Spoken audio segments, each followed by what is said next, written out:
on Sunday. Yeah, I think not so easy. My work in Sunday tribes. Oh, cool. Oh, yeah. Big time tribe. Hey, Yeah. All right. Good to see you. I'm all right. Okay. Well, glad you could make it to this call. I'm doing all right.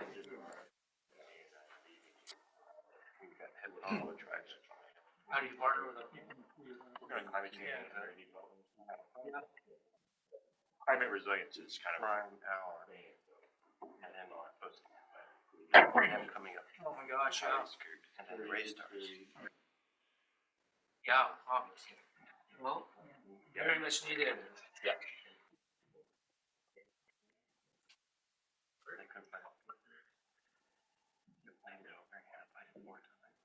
Wow. Okay. Thanks everybody for being here. Appreciate it. He came back. Second meeting. Yeah, I came back. The first meeting's easy. It's the second one. There's like, I don't know if anybody's going to show up. So thank you for coming back. I think we'll start with introductions again, just because we're kind of new. And I'll admit, if I was thinking ahead, I would have made some name tents or something for everybody. So I'll do that for next month, just until everybody gets to know each other a little bit better. So we'll get those out there. But start on the end and just your name, and we'll kind of treat this as getting to know you a little bit. So we'll do name and your favorite place in Philomath. Favorite place in Philomath. Favorite place in Philomath, or a favorite place in Philomath, so that you don't get stumped. Okay. My name's Carla Johansson. I don't want to steal two, so I'll just say Mary's River Park is our favorite. Our dog loves it down there too. So. Sandy Heath, and I like the tap house. I like to play shuffleboard. Community. I'm Whitney Smart. My favorite place is probably the high school track. I feel like I spend a lot of time there. My name's Stuart Pritchard, and aside from the Dizzy Hen, I think my favorite place is actually at the end of our street, the little farm that has all the goats there. We love to go by, my wife and I go by and count the goats. And Chris Workman, one of my favorite I got to go with the Frolic and Rodeo grounds, either during Frolic or outside of Frolic. We spend a lot of time there with my family as well, doing chores and weeding and just prepping the grounds all the time. So that's one of my happy places. Excellent. Chaz Jones, and I love Mary's River Park down at the river, the little gravel bar. River Flats. Riley Fritch. I haven't been there, so it's probably the place I'm most interested in going, and it's the meeting place. It just seems like a cool. We can go there after this. Yeah. I'm actually hoping the meeting would be there. But Next time. Yeah. I'm Christopher McMorrin. I think my favorite place in Philomath is downtown once the Streetscapes project is finished. So. Nancy Murphy, and I gotta say I'm really fond of the building I live in right smack in the middle of town, but I'd have to say Dizzy Hen. That's probably where I spend the most time. Matt Lehman, and also it'd kill me if I didn't say it was La Boquita, my favorite place.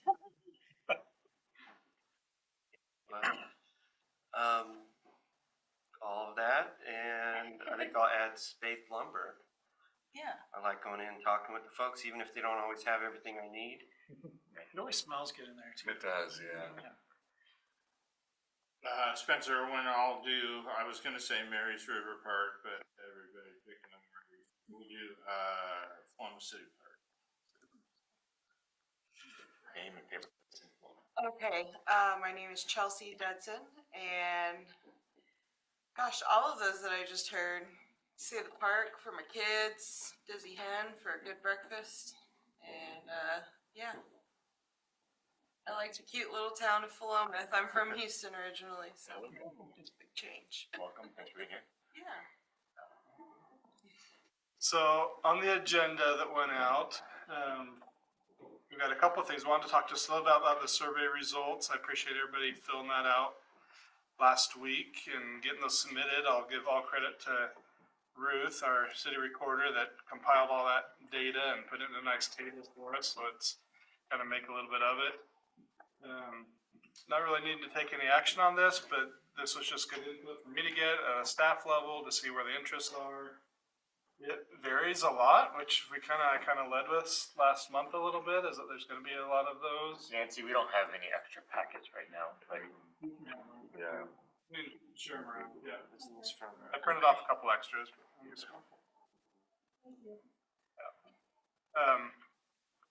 So there's just a lot of variety and a good mix between housing, a good mix between economic development. I think based on everybody's favorite places, there's a good mix there of parks and restaurants and, you know, places to do. And everybody loves Philomath, which is great. So I'm really looking forward to continue to work with this committee, just because, again, I feel like it's a room full of people that just love the town and want to make it a little bit better and are interested in ways that you can contribute to that. So it's a good group of folks to be in. I used to staff our park advisory board. Spencer was on it at the time, and that was a lot of fun too, right? Because you got a bunch of people that love parks, want to make our parks better, more accessible, and it's like, this is a lot of fun.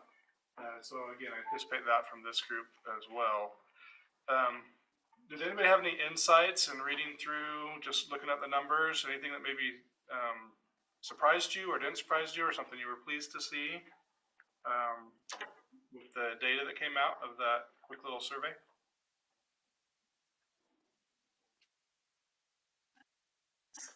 The tourism question surprised me because we're so tiny.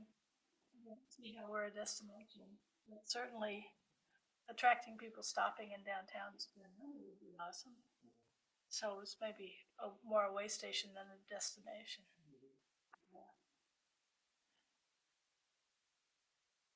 Yeah, we've heard that for a long time. You can figure out a way how to get people to stop and spend a little bit of money in town. I mean, those outside dollars coming in and bringing new dollars into the economy really helps, rather than, you know, all of us that get our money here and we shop here and we kind of just hand the same money around in circle, around and around and around. But when you can pull that outside money into the community, that adds a dollar in, which is helpful. I was just curious, and we don't have to do it right now. I just was curious, like on the top rated and the lowest rated one, like it was not unanimity. Like someone rated the top rated 1, and some rated the lowest rated 5. So I guess I was just kind of curious to hear if that was you, like sort of what your thoughts were, because I think I was reassured that it seems like there's a broad consensus, but I just want to make sure, you know, we're not rushing past something there. So yeah. Just trying to be careful not to single anybody out. Well, we don't. I'm just saying as a general, like it's interesting, and I hope we discuss sort of everyone's thoughts. But yeah. Yeah, like I said, I think there's definitely a variety there, and some things are way more important to others. Right. And this wasn't a ranking; this was just on a scale of 1 to 5. Right. How important is this topic to you? Not that it was necessarily more important than another one. It's just I don't have a lot of interest in this topic, or this is something I'm really, really interested in. And again, if you happen to be in the minority on one of these, if you remember what you scored on things, but if there's things on here that are generally higher up on the list that you're not as interested in, just know that, you know, obviously we still want you to contribute and do it, but maybe, you know, the rest of the group may be more interested in it than you are. And sometimes that's good just to know, entering into the discussion, that this is not a topic I rated a little bit lower, but other people are really interested. So you know that going into it maybe helps with the discussion a little bit, and vice versa. This is a topic I'm super excited about, but nobody else was that concerned about it. That's okay. We're still going to deal with all of these things at some point. So anyway, that's a good insight. Any other thoughts? Well, looking at the audit to consider whether policies can be improved to encourage affordable housing. I know that's just tedious and painful for most people to do stuff like that, but that seems like it should be a higher priority. Yeah. That's where I live. Yeah. And I can say, I mean, I don't want to take too much time here, but there's a lot happening in that venue right now. The planning commission's been tasked with going through and especially revamping our entire development code.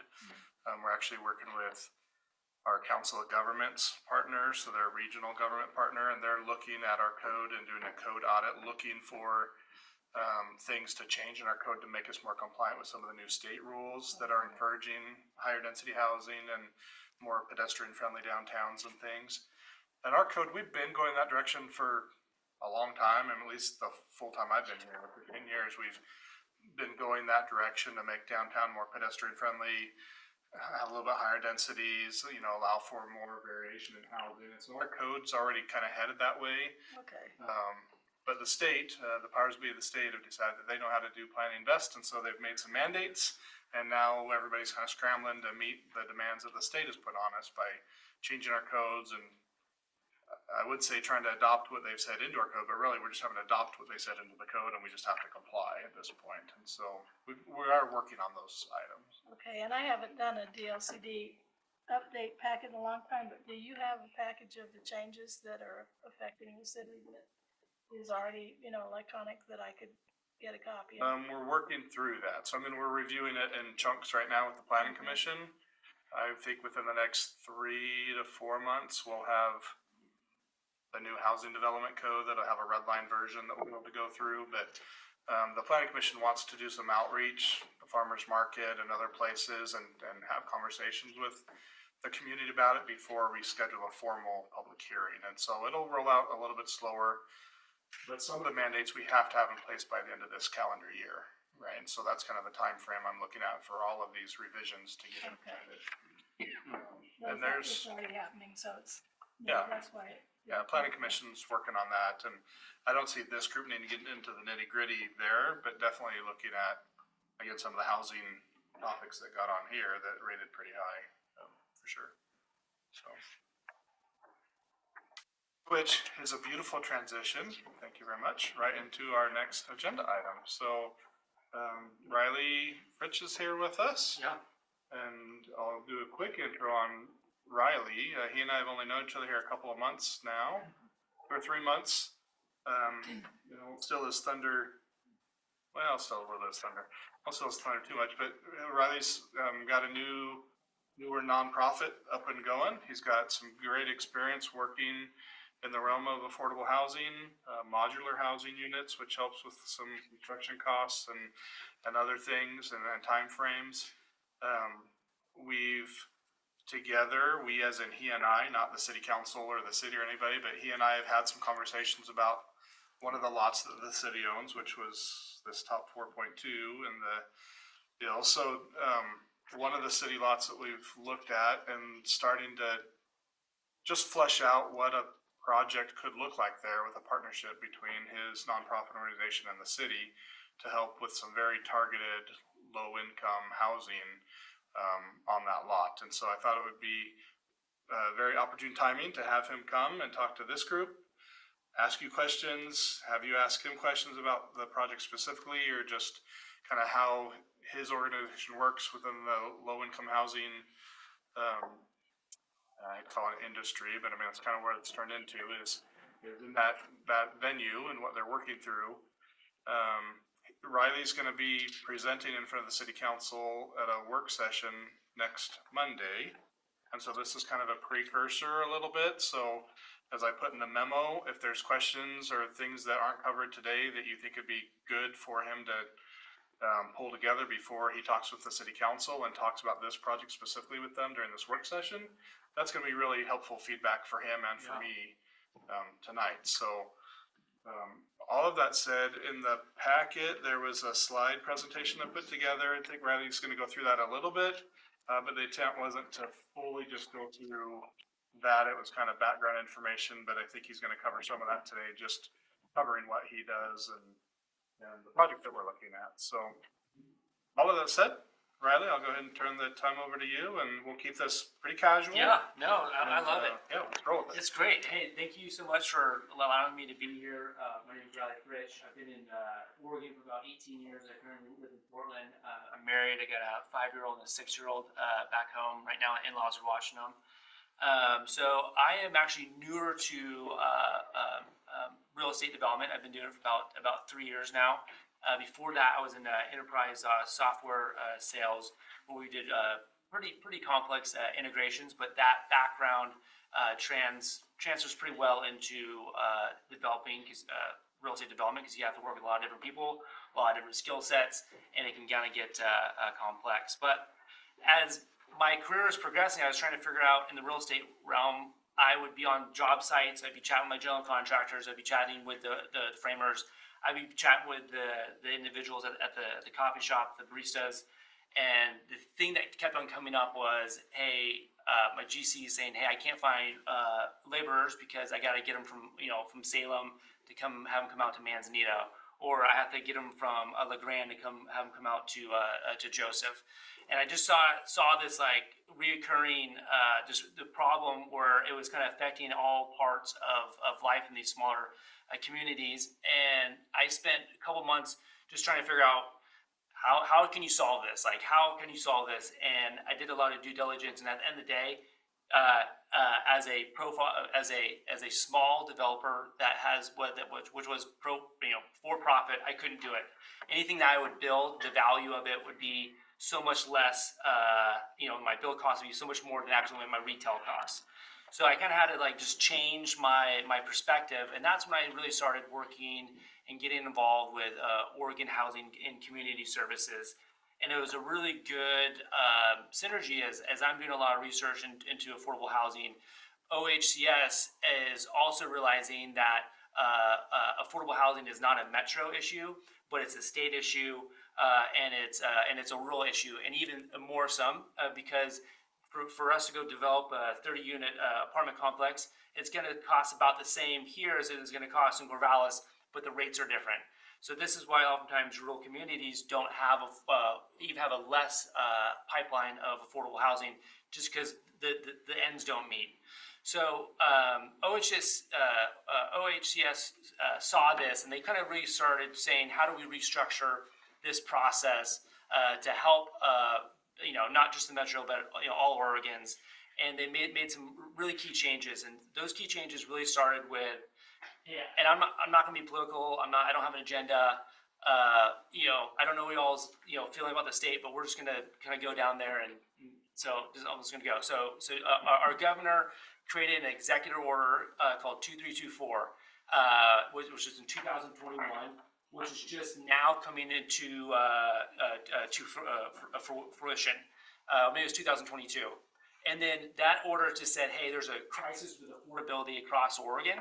What she did is she created a special kind of housing council. She brought a group of people that have all these different backgrounds, metro, rural, disabilities, for-profit. And they said, how could we kind of restructure our housing program to better align to Oregonians? And they create this new kind of vision on how they want the funding to be delivered, who they want it to be delivered to, and also kind of some check boxes to make sure that it's being delivered in a way that aligns to that kind of housing council's vision. So that housing council vision has been now passed down to Oregon Housing Community Services, which is responsible for delivering this framework. But some really amazing things have happened is that for the first time, they're actually earmarking money to go specifically to rural communities, and those are communities of less than 15,000.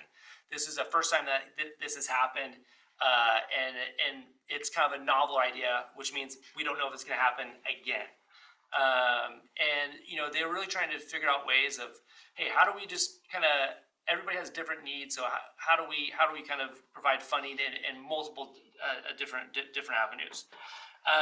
So as I've been on, 60 hours of Zoom meetings over the last 3 months, and kind of learning about this process, they've actually now are opening up ideas on how to utilize this funding, or developers can come in and say, hey, I have an idea, here's how I'd like to maybe utilize this fund.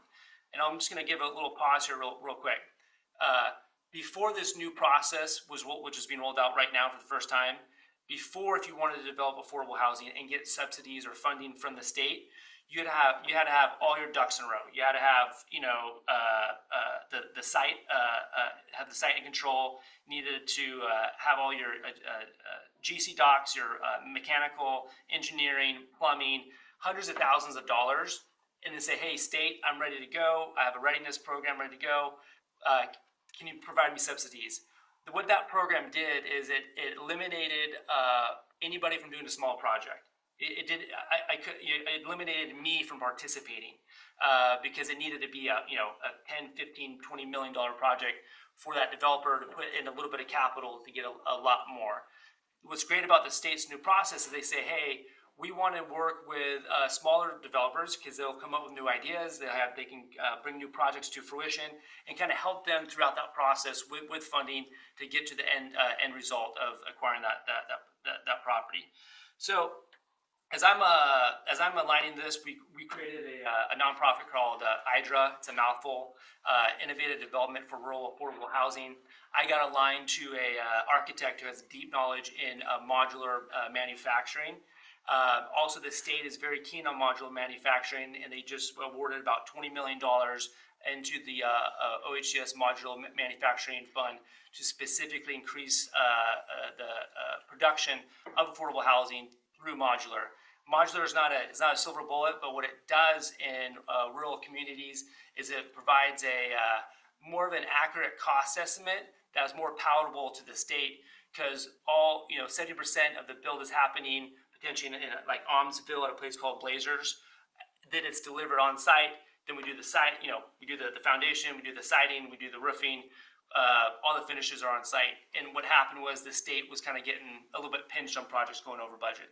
So we're trying to align with all these things that work well with what the state wants to see. So then I got connected with Chris, and I said, hey, Chris, do you know about this new process that's happening? That's being rolled out. And we kind of had a couple conversations, and then one thing led to another. I just said, hey, this new portal is coming out on April 17th, and there's essentially $120 million dedicated for rural affordable housing. It's kind of like the DMV. You got to pull a ticket. It's a first one, first come type of scenario. Even though we don't have all our ducks in a row, we need to submit some type of idea to them to start that engagement conversation. So I had my architect come out there, look at the property. Looks flat, and I submitted it had some other nice things to it, and I can talk about that later. But really, what we did, we submitted an idea to OHCS. We kind of said, hey, here's our potential cost estimates, and now our number's been called. And so really next week, our first meeting with OHCS is about what this potential project may look like. Nothing, Philomath hasn't signed up for anything, but we're just trying to get ahead of all this other projects. Right now, I think there's over 100 projects that have been submitted to this ORCA process.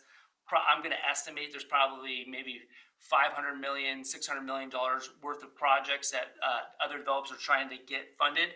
We're just trying to get ahead of those projects, because once the money runs out, we don't know when the coffers are going to be filled up again. So at a high level, what does that project look like? Who is it going to serve? What is IDRA's role? How do you align? What was the saying? How do you align pre-development ideas with post-development realities? Things along those lines. So right now, the concept would be an 18 unit apartment complex. I don't have construction plans for you. I can show some pictures of what they may look like. It's going to be geared towards individuals that are at the 60% AMI. Well, what is that? It's the average median income, which is set by HUD, which is a federal entity. So HUD says that the average median income in Benton County is, I believe, $78,000. And so what they want to do is they want to provide housing where, and this is just like how the state and feds have to manage things. They want to provide housing where the tenants are only spending about 30% of their income on rent. So what you do is you take $78,000. Let's say it's a family. It's a 2-bedroom. You times that by 0.6, times that by 0.3, and then you divide that by 12, and that's what the potential of the rent would be.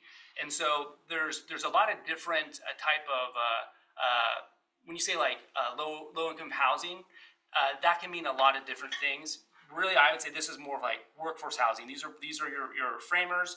These are your baristas. These are your people that are working. They don't need extra services.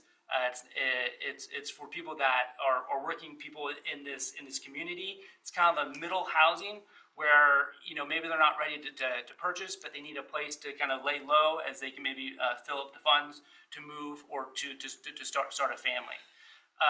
Another really cool thing to happen is that there is a bill that was passed called Senate Bill 8. And Senate Bill 8 allows property that is owned by municipalities, and I also think charitable nonprofit organizations, that if they want to go develop on it, they can automatically rezone that commercial lot into high density residential. What's cool about this bill, which I think is really cool, is that if that does happen, then that lot has to be zoned affordable housing for the next 60 years. So really the strategy, and I'm just kind of talking. You guys are the ones that make decisions, but it'd be able to bring a high quality product building that can compete with the other buildings in terms of maybe square footage and look and newness that are in that vicinity. Provide rents that are anywhere from 25 to 50% lower, depending on if it's a studio, 1-bedroom, or a 2-bedroom, and then you kind of have a product that it's a line that's a lot cheaper, and then hopefully for the next 60 years, it just helps put less pressure on rent increases. Also, as it being an affordable housing project, rent increases can only increase by I think 7% a year. Things that we're doing that's really cool is that since it's a modular project, we can actually start building the mods and also doing the site work and excavation and foundation at the same time. So that increases or decreases the time to be able to deliver these products to that site. Then part of the state's plan, or how we have to work, is that we have to create a marketing plan to make sure that we are aligning to priority populations that this state says, hey, make sure that maybe people that where English isn't their first language knows about this, or make sure you kind of go to your community leaders and make sure that they know about that. There is some tenant requirements, and that is that when the individual or family start there, their income has to meet that kind of threshold that we're targeting. But if they get promotions, or if they get or if their income increases over the year, they won't get booted out or kicked out, because this is not a federally funded product or project. If this was a federally funded project, I probably wouldn't be involved because it'd just be too much work. And there's just like these crazy audits and restrictions you have to do. So yeah, that's kind of just a kind of high level overview of what Chris and I have been chatting about. We're going to know more. So it's a new process for us. It's a new process for Orca. But I think there's an opportunity to take this lot and really the build on this would be about a $3.8 million build, which would be funded by the state. So I wanted to show the property real quick, just so that everybody knows where we're talking about. So this is the corner of 20th and Main Street. This is the Arc here, and then this is this empty lot. I'm going to go down 20th Street just because it's a little bit easier to see from here. So there used to be a big blue house that sat back in this area, and their kids are always out here playing basketball. They have this pad out here. So the house has been torn down, and the city looked at it and actually purchased the property here. It's been a couple of years ago now, a year and a half, 2 years ago. And we've kind of sat on it, just waiting for the right project to come along. And the city council was pretty active about a year ago saying we want to do an affordable housing type project and let's look at the lots that we own and try to make something happen. So the zoning on this right now is general commercial. It's C2 right off the highway. So it'd be a great spot for some additional commercial use. But as Riley said, with some new state laws, even though it's zoned C2 for a for an affordable housing funded project, it can be all residential. So we can look at, 1-2 bedrooms or studio 1-2 bedroom type development that would fill up that corner. It is on the bus route. It's a block down from Dairy Queen and True Value, and you can get that downtown pretty easy there. It's fairly close to the high school, just across 19th Street and up and around. So location-wise, it's a pretty good spot for residential development. There's residential development obviously right behind it. This whole neighborhood back in here. So really just the fact that you're out on the highway is kind of the one where people want to live on the highway, but apparently they do. They built boulevard apartments and they're full, right? So apparently people don't mind being out on the highway if the housing's needed, right? So this is the lot itself. Mayor Jones, am I forgetting anything about the property? So I have a question. Yeah. So last meeting when we were talking, we were saying, I understood that we were saying that we had to have businesses on the bottom level and living area above it, but I think what I'm hearing now is that's no longer true. It can just be residential. If it's affordable housing project and it's secured like deed restriction for like 60 years out, then yes. So there's a housing crisis, and so that's one of the measures the state has taken to loosen the grips a little bit of local zoning regulations and allow for more affordable housing in more locations. I've been a little critical of that, I'll admit, because I feel like planning takes place best at the local level.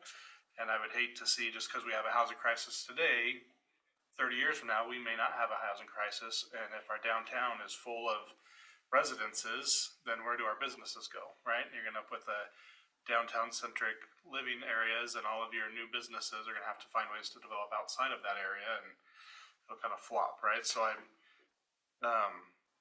sparingly, the city has 2 properties. This is property we're talking, because the other property when it's on 14th and Main, and that one's much closer to the downtown. It is in the downtown area. The zoning there will likely be C1, downtown commercial. And so I'm a little more protective of that property with this, but this one again sits out far enough at 21st, 20th, that I think it.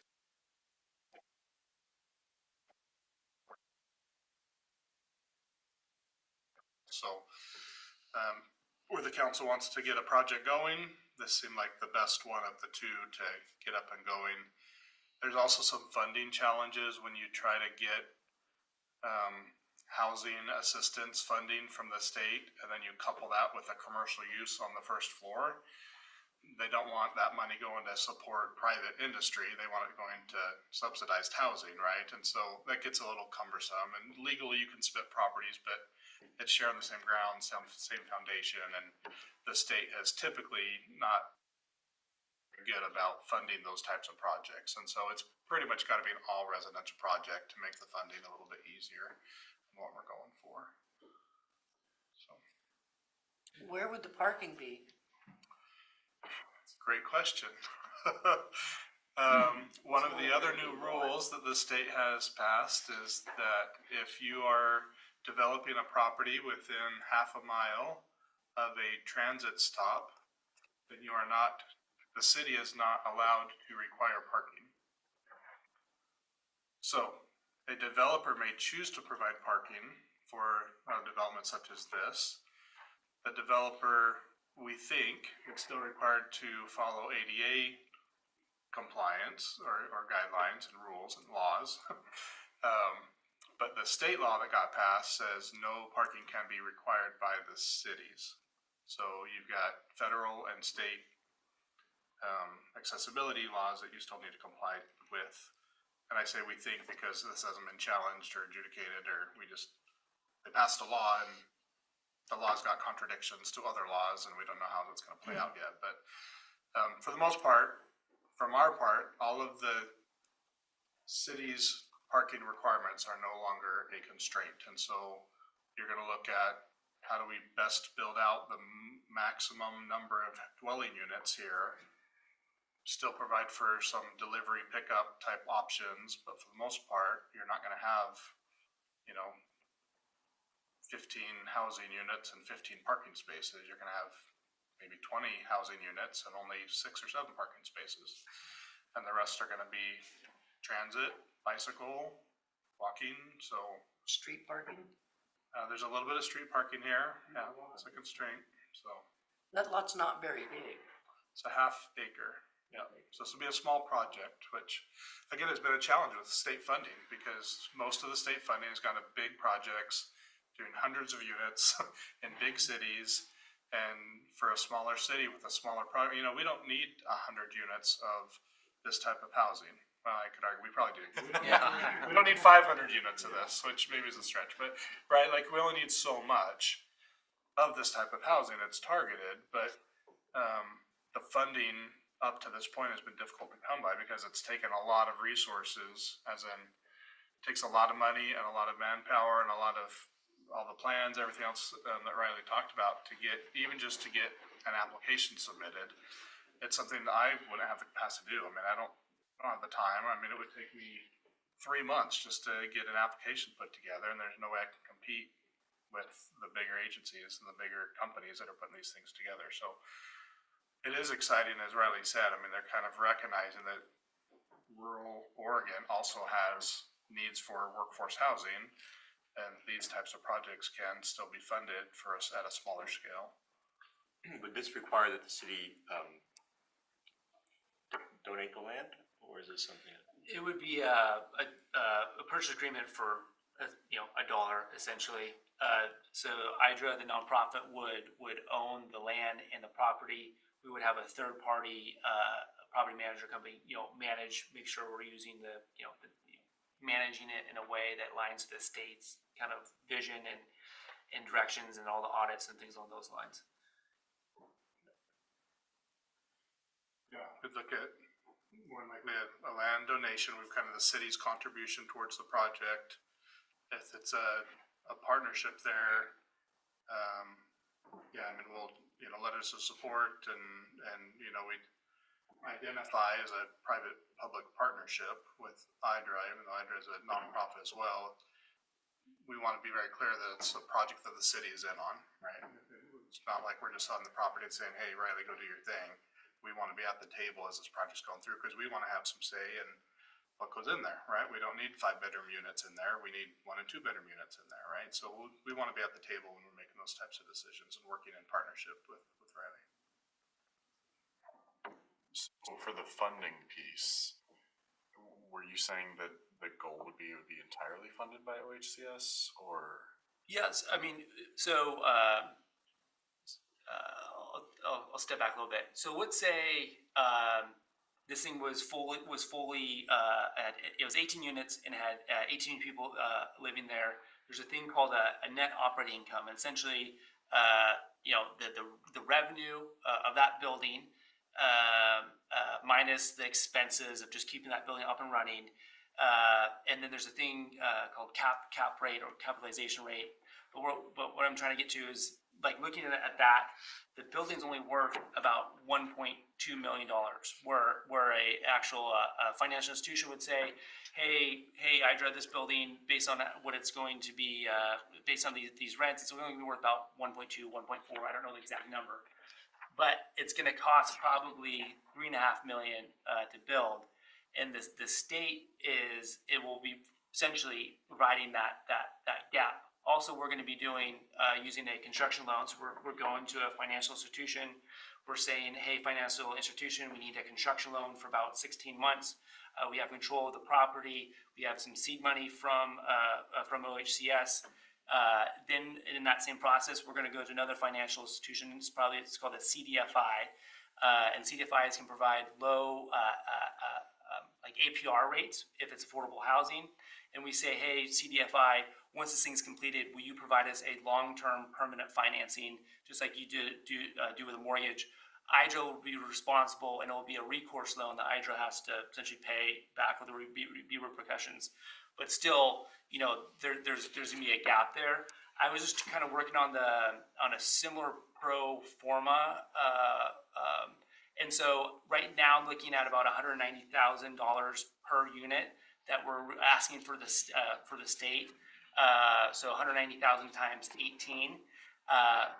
Which is really encouraging is actually the state increased the per unit funding from 160,000 to 240,000 if it's in a rural community, and that's higher than a metro area, just because they realize, hey, a lot of these places maybe it just the rents are so low, just it doesn't make sense, and we're actually willing to invest more for this to happen. I don't know if it will stay like that, but they just increased it like within a couple weeks ago. Does the fact that we're in Campo have any impact on funding sources and availability? Do we know yet? No.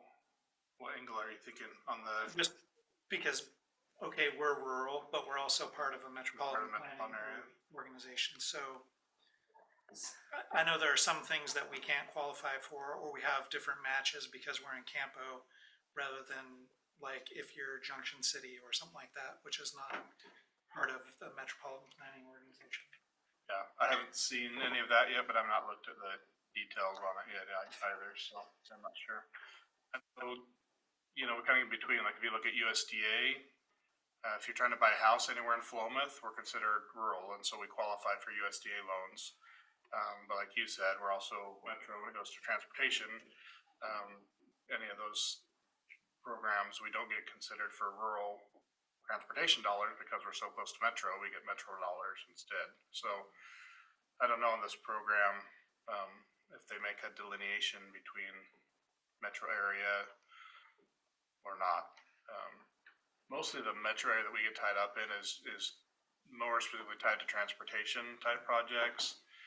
And then in some ways, there's some, it's not metro, but it's some of our stormwater requirements. It's because we're close enough to Corvallis that we get wrapped into that watershed for some of our stormwater treatment that we have to do. So there's definitely times when being, you know, our proximity to Corvallis pushes things onto us that we wouldn't otherwise do. If we were, you know, 10 miles further to the west, we may not be part of some of the things that we are part of. But I'm not seeing anything with the housing bills coming through that tie it to that or not, so. Sorry, I'm just trying to make sure I understand this piece. So the city would contribute the land, and then your organization would sort of pay for the cost of what that building looks like on paper, given the reduced rent, and then OHCS would pay for the gap. Is that right? Correct. Yeah. Okay. Mm-hmm. Okay. So you are paying for part of it. So Hydra is not. We will be contributing some funding, but it's gonna be very, very little. Okay. And so just like to be like transparent, so how does Hydra get paid? Like what's Hydra's like taking it? So anybody that develops affordable housing, including if you're a for-profit or nonprofit, you'll get a developer fee, and that developer fee, depending on what the size, which the state pays for, depending on the size of the units, it's anywhere from 16 to 10% of the total cost of construction. That fee goes to pay for, goes to Hydra, pays for our consultants, pays for a lot of the soft costs, pays essentially my salary also. It doesn't matter that having the land being donated is a more of a carrot to give to the state to say, hey, look at us. We're serious about this. We want this, because I really think this is a really like, I think there's a high likelihood, I'm sorry, I'm just an optimistic. If you all want to do this, I think there's a high likelihood you all could get this project. Because it's, it's in a rural community. They preference funding nonprofits versus for-profit developers. It's right on the max line. As far as I know, or sorry, not max line, but on the public transportation. It's near the school. It's near downtown. It's not in a wheat field, a mile down the road. There's already utilities there. It's a very simple project. Oh, also y'all did a housing need analysis about, what is that, 3 years ago? So we can actually go to OGCS and says, we have the data here, where in this actually looking at that housing need analysis, this is actually the exact specific area where Philomath has the biggest need, is in this housing realm right here. So that's my take. I'm obviously unbiased, but I would say we have a pretty good chance of winning, I guess you could say. Would this project also work if the city maintained ownership of the land but offered a long-term lease? So, I mean, I'm 100% open to that idea, and I've actually had some farmers say, "Hey, I'd like to chat on some other projects." So they say in the manual is that they say they want a single ownership of the property, so land and building. And I think it just helps with confusion or whatnot. And then I guess part of me is just thinking about like the Frolic and Rodeo grounds. Like part of the reason the city owns it as opposed to a nonprofit is because sometimes nonprofits go poof. Yeah. So I guess what happens if your organization 10, 20 years from now goes poof? What happens to this building and the land and everything? Do we just you sell it off? So there's a couple of different ways where you can kind of like choke the neck of the owner, and so you can provide I think sometimes what cities do is they'll say they'll have a nominal fee for you to run this multifamily property. Essentially, it's a license. It's like maybe like $25 per unit, and would say I start doing like nefarious things and the property goes to kapoots or whatever, then you can just say, hey, your license is done. I have a recourse loan, and essentially the CDFI would take over the property. But would say that IDRA is saying we don't like we've gone kapoots. We're not, we're somewhere in Tibet. I don't know. But what the state does is they provide these things called preservation funds, and it's essentially for other nonprofits to come in and actually take over the property. And it's oftentimes it'll be, hey, this affordable housing unit is the operator is not being successful, and they'll actually provide funds to take it over. So it's kind of like real estate, and it's kind of not. If IDRA sells the building, it's not really selling, but it's more transferring the building to another nonprofit. We still have that big. It's a non-interest loan that the state funded this project. Like that still has to be paid back, right? You can't just kind of like walk away from it and say, okay, we have all this funding or money, I guess you could say. I don't know if that was clear, but yeah, I think like how do we make sure that we are having an operator that's aligned to success? Right. The consultant that we're using, who has 20 years of land management and affordable housing experience, is approved by the state. The operator that we'll be using is approved by the state, and it's kind of a moniker that you have to earn. You have to go through some steps. I can't just hire my uncle to go do it, right? And so there's definitely some guidance, and every year we're audited, making sure that we're meeting our end of the bargain. Okay. Just wondering, how do the other community members besides our electeds feel about how much did the property cost us? Oh, I think we paid. God, look, I want to say I got two numbers in my head. It was either between 280 and 320, somewhere in there. I was wondering what other community members feel like something like this. I think the first thing that comes to mind for me is, does the city want to get into the business of being a landlord? And this keeps you out of that business, which is a good thing, I think. So that makes me think, this sounds pretty reasonable. And we would get some benefits out of it with having those people in town spending their money and that type of thing, so. So what that you use to buy property like that, how does that budget? We used general fund dollars to purchase it. We had a relationship with the owner before she passed away, and her son reached out and said, I'm looking to sell.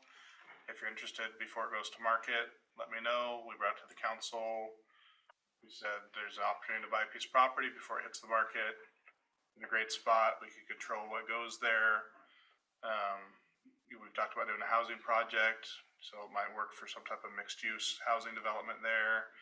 We toyed with the idea of like putting a daycare on the first level, which would be commercial, and housing up above. And some of those projects are starting to get funded a little bit, but even those they're very targeted. There's only a few of those happening in the state still. So, we had some additional general fund dollars that year, and the council made it a priority, so we made an offer. It's just straight up general fund tax dollars. So just to be clear, the money that comes from the state, that's not a grant, that's a loan, a no interest loan. Eventually, yeah.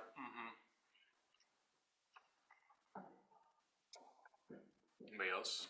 How do you guys feel about it? Or can I ask a follow-up question for them? Sure. Just like, how do you feel about not having that be commercial? I think it meets a need that we have to use it as, I did have some thought that strands what is currently the arc now a little bit, right? They're now sort of on even more on the edge of that stuff, and I'd probably not drastic. Obviously it's not drastic, especially if that's one small half acre corner lot is the only example of that. But it does it's one more scooch in that direction. So I was we did have that thought that if that was the property where the arc was mine, I'd be a little bit it kind of sucks. But maybe not. Also it probably helped the arc itself, but it just sort of shifting that stuff to the edge, but in residential anyway. Yeah, I think I'm okay with that. I feel different about that lot that's across from McDonald's and that type of thing. I think, I'm a little more iffy about putting a residential thing right in the middle of downtown. Yeah, there's an apartment complex here, right?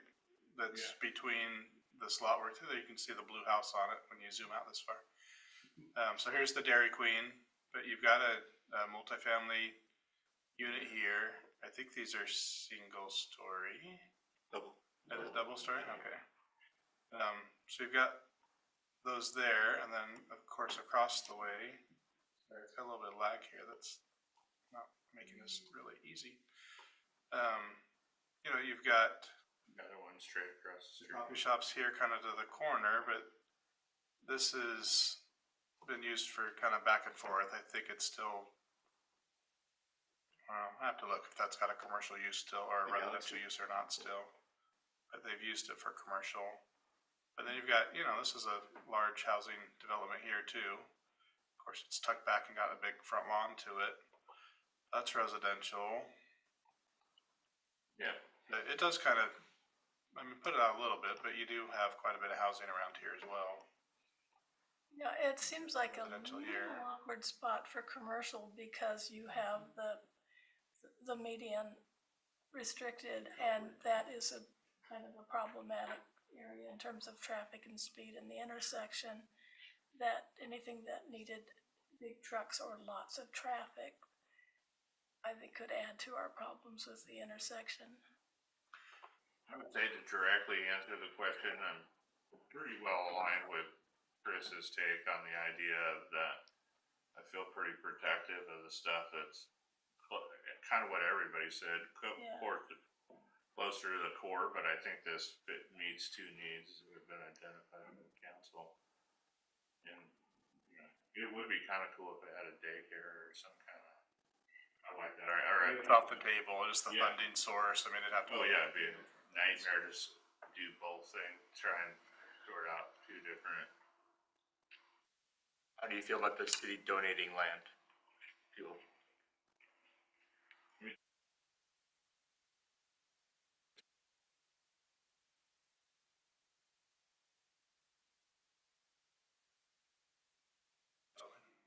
Yeah, towards low income to a specific time. As I've read more into some of the housing issues that are going through this, from workforce housing and over, I mean, on the spectrum of, you know, very expensive homes to very inexpensive homes, workforce housing and over, if it's not subsidized by government funding in some way or another, the market's not building it, right? The marketplace can't afford to build housing at those rates for those monthly amounts, whether it's a monthly mortgage or a monthly rent to pay it back. You can't build it without subsidies. It doesn't happen. As much as we'd like to think, well, we just need to get some land and then the developer will just come in and build a bunch of one-bedroom units and rent them for cheap. It doesn't happen. The free market doesn't do it. So it's taking government subsidies, either at the state, county, or city level, or all three, to make these projects pencil, which is really a sad spot to be, but it's where we're at. And honestly, I'm not that old. I think it's always been that way, right? We've always had federal and state funding for low-income housing, and sometimes those have gone off better than others, right? But I think what we're talking about here, it's sizable for Philomath. We're not talking 300 units in a big lot that's going to have other small, but it's still a target, and it's 18 people that live and or live and or work in Philomath and are trying to find a better place to live so that they can live and work in Philomath. So it's there. There's always a concern as close to the university that we're going to fill this thing up full of students. But again, there's some provisions in place that preclude that. It's managed. There's criteria they have to meet. And most students aren't going to, unless they're a non-traditional student, most students aren't coming into town and then going to their housing authority and saying, hey, I need to get qualified because I'm at 60% of median household income. They're just not doing that, right? They're finding a roommate, they're finding a cheap place, and then they're going to do their thing. This is targeted for individuals that are at that 60 to 80% of median household income and they need assistance. This is an option for them. Speaking of median household income, Riley mentioned 78,000. Is that for a single person? No, that's for like a family of four. For four? Yeah.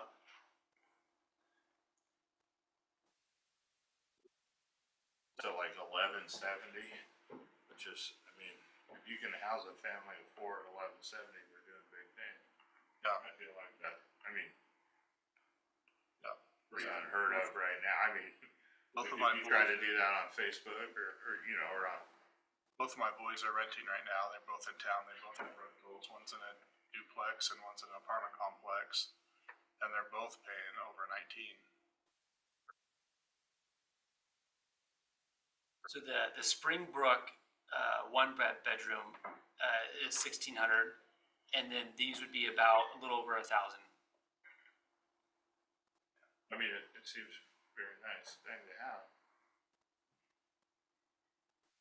The donation seems to me like it's the city putting their money where their mouth is a little bit in terms of backing up the desire for bringing this type of thing in, so. Yeah, it's a good faith thing. I suggest. Yeah, and the 60-year, I mean, tying in the Senate Bill 8 means that you know, to donate, you know, it's not like it's the nonprofit's gonna shell it out to a for-profit and another five.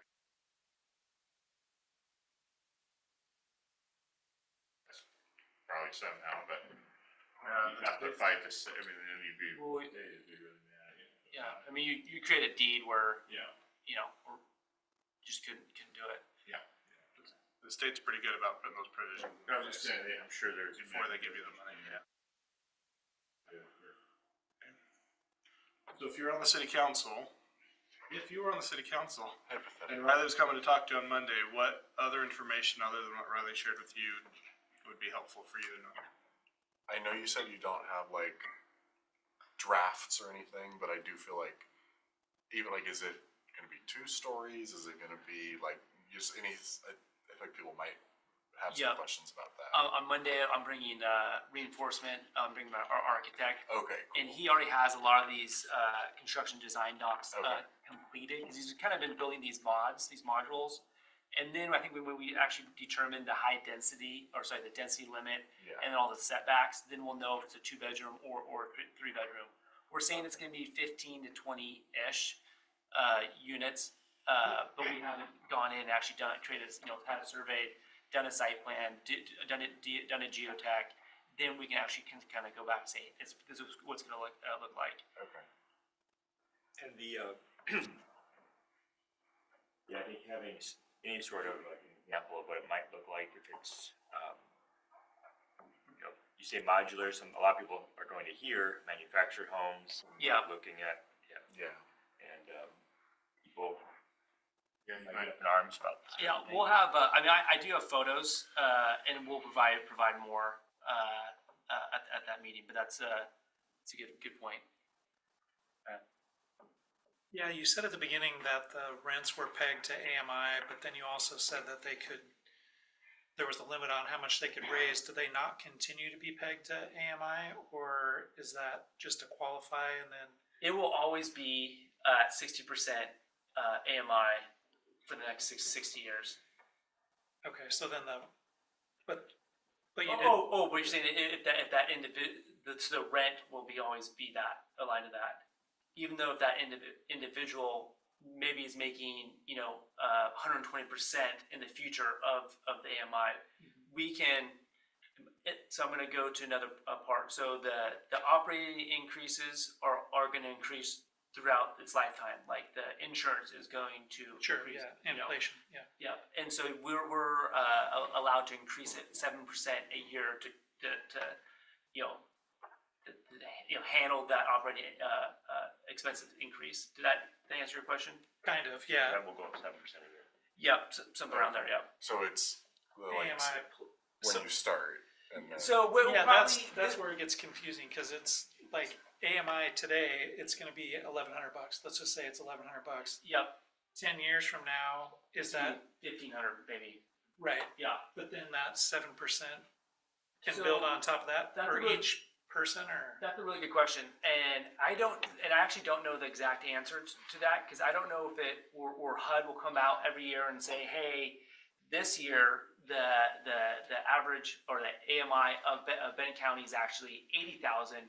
So these are what the rents can be. That's what I was getting at. So I think how it'll work is that you'll have different units. So I started in 2025, and my rent can only increase by 7%. I started my occupancy as a tenant in 2026. So there'll be different. Does that make sense? Yeah, different starting rate. Yeah. Mm-hmm. Yeah, okay. Thanks. And then Riley, I'm sure that, again, and on a positive side of things, if my income goes up more than what that median household income is going up, if I get promoted or get a new job and I'm making more money, at some point I may not qualify to live in the subsidized housing. And I'm assuming that there's a check there, like an annual type thing where you have to re-qualify or kind of resubmit, or how does that work? No, that if it was a LIHTC, if it was a lower income tax credit funding unit, you would have to kind of reapply. This is not like this. This is all state money, and so there's not that hey, thanks for being a great guest, but it's time for you to leave at the end of the month because you don't qualify anymore. Even if they wanted to just re-sign the lease, they would be able to do that infinitely if they wanted. Correct. to. Yep. Okay. Mm-hmm. So like rent control then, those would be, Is that mine? Oh, sorry. I think it was. Sorry. So that's Oh, yeah. this is kind of, would work like rent control for someone who got in early. Correct. Yeah. Yeah. It's one of those things where if someone started 10 years ago, they'd be at that. What's that bar called? Meeting place. Meeting place saying, "Hey, I'm never leaving this place. I got in 2025, and I can't find another deal here because of rent control." Correct.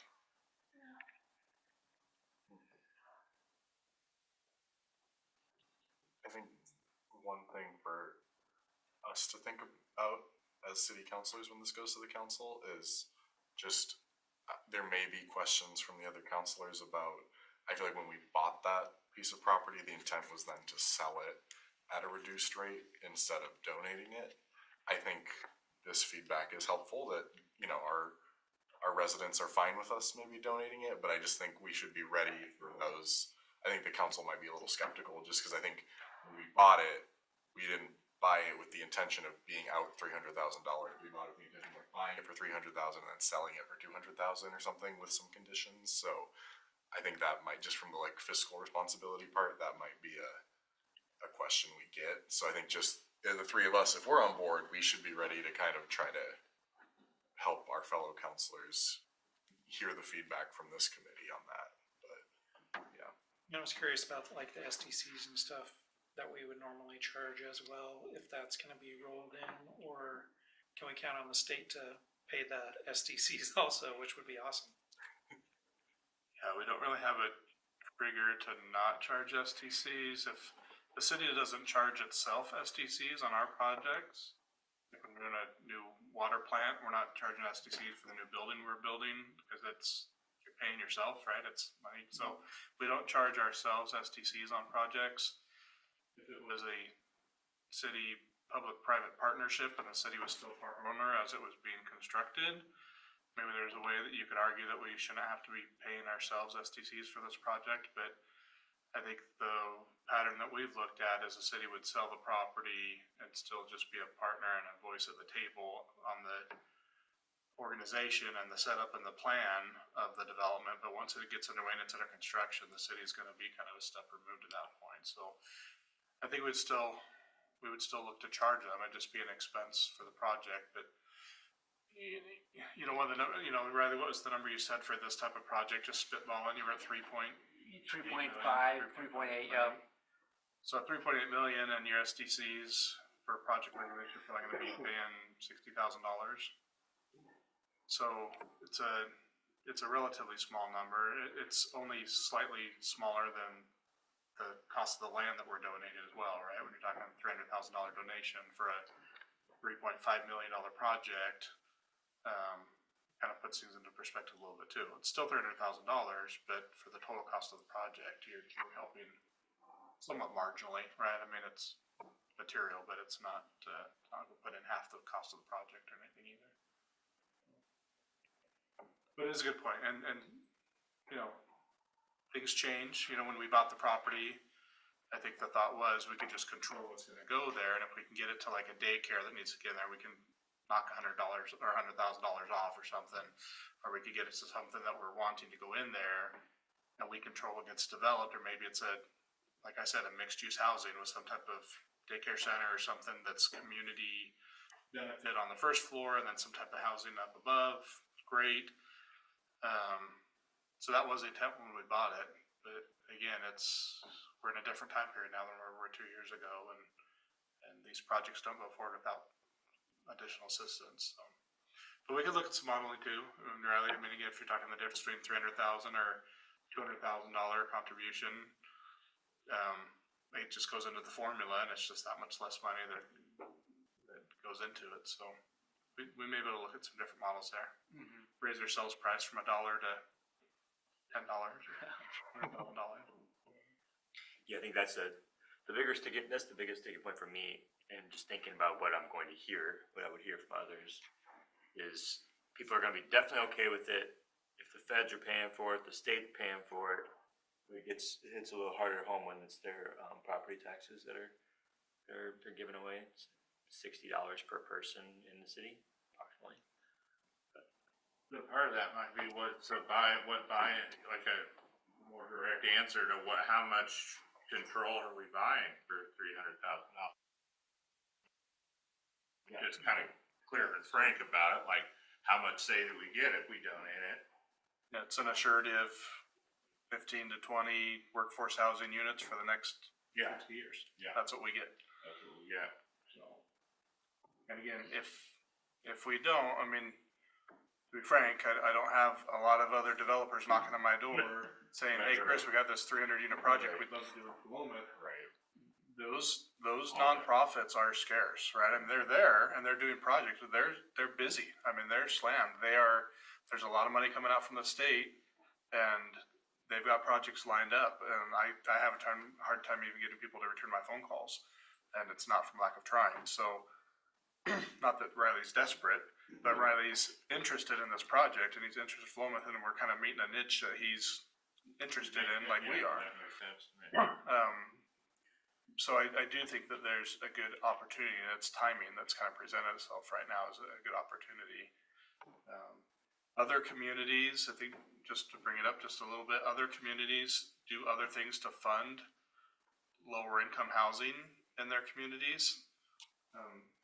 There's additional construction taxes or construction fees that you can put on new development. So every new house that comes in pays an additional fee at the time that they're entered, just like you pay your SDC fee. You'd pay this additional fee, and those monies get targeted for affordable housing projects like this. That means that every new house that comes into the city, we're hitting them with that fee and collecting that in, and then we're using it there. So they're kind of subsidizing it directly. There's other things that we could do to help fund affordable housing. In this case, we've got a property and we're going to declare it surplus and we're going to donate the property in lieu of an impact fee or some other type of funding mechanism that we would have to do to create new revenue. You got to look at who's going to pay for that, right? Is that a monthly fee that we put on our monthly water bills? Is it, what's that revenue source? And then what's the reaction of that going to be with people, right? How do you raise money from some people to give to other people? Christopher? What is sort of the timeline for this? So this is happening now, Right. right? The state is collecting data. They want to know what your readiness is. They want to fund projects that can start within 6 months, which this project can. I mean, if there's something y'all want to move forward with, I would say the most immediate need to keep the conversation going with IDRA, with Philomath, and with the OHCS is your city saying we will fund this lot if you provide funding, and it's kind of like almost like a purchase agreement, and you can probably put some stipulations in there. You can say, hey, if these things are met, but really what the state wants to know is that because they're essentially going to provide some development or pre-development funding, so they're going to provide funding for the feasibility. So right, that's going to probably cost $50,000, and they want to make sure that $50,000 is not going to go to a lot that's going to go, Right. So I would say the next, I'd say Monday we have another conversation, and then there's got to be we'll probably create some type of agreement where I can go to the state and say, hey, is this what we all need? And then they can probably say, hey, you know what, you have enough site control.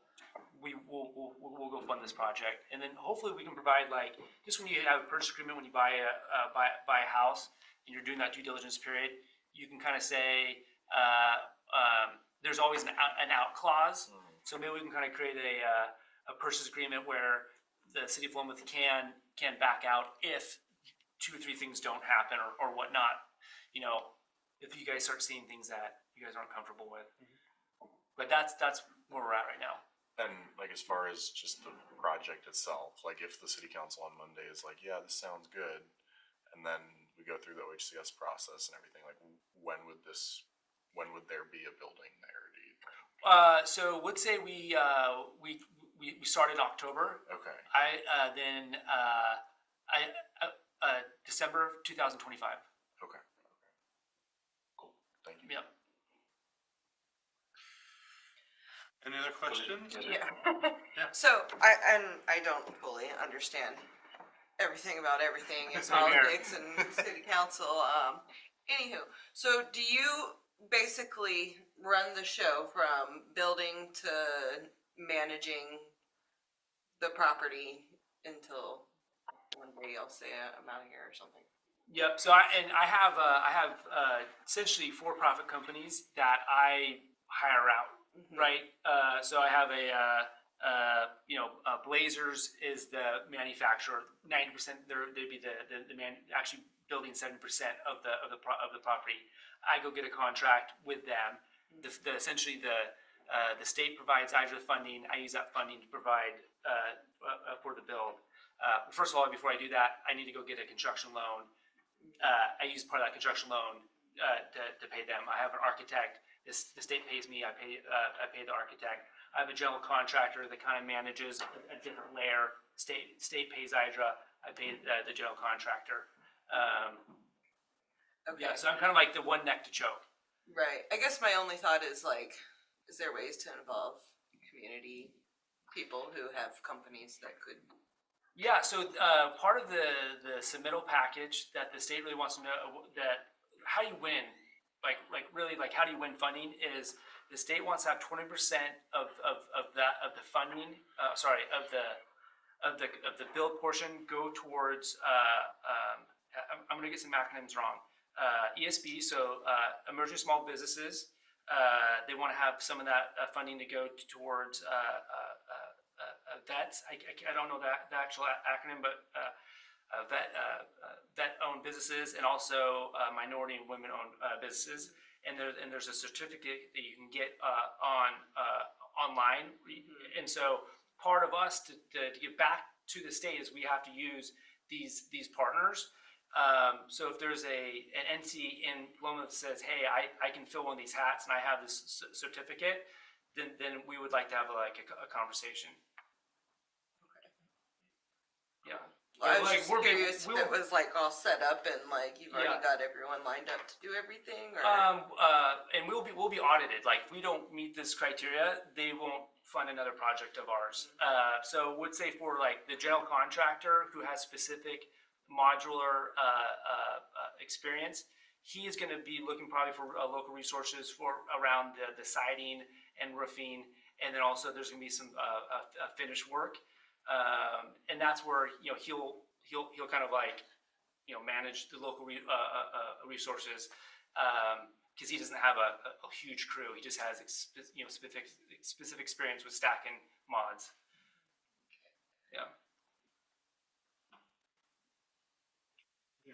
And I think the council, if we move forward, the council's going to want the updates. This body could also be getting the updates and providing input and looking at stuff as the design gets finalized. We'll bring it back here and take a look at it, get input. So I don't know that I would say that we're overly overseeing the project, but we'll definitely be gentle influencers, right? On what things that we like and things that we don't like and other ideas and whatnot. So we would keep this group in the loop very much so on what was going forward. So you refer to them as modules.